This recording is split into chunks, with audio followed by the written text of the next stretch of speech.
అమ్మా, ఇక మీదట పాపం చేయకు.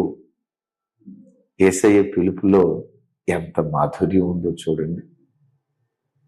యేసయ్య ఎంత సంస్కారవంతమైన పిలుపుతో ప్రజలను పిలుస్తున్నాడో చూడండి. అలాంటి సంస్కారవంతమైన పిలుపు యేసయ్య పిల్లలుగా ఆయన కృపను బట్టి మనం నేర్చుకుందాం. రైట్? ఇక్కడ ప్రభువారు అంటున్న మాట, అమ్మా ఎందుకు ఏడ్చుచున్నావు? వాక్యం వింటున్న బిడ్డలారా, లోకంలో బ్రతుకుతున్న ప్రతి మనిషి ప్రతి దినం ఏదో ఒక విషయం కొరకు ప్రతి మనిషి ఏదో ఒక క్షణం ఏడుస్తూ ఉన్నటువంటి వాడే. కొందరు అనారోగ్యాన్ని బట్టి ఏడ్చేవాళ్ళు ఉన్నారు, ఇంకొందరు ఆర్థిక సమస్యలను బట్టి ఏడ్చేవాళ్ళు ఉన్నారు, ఇంకొందరు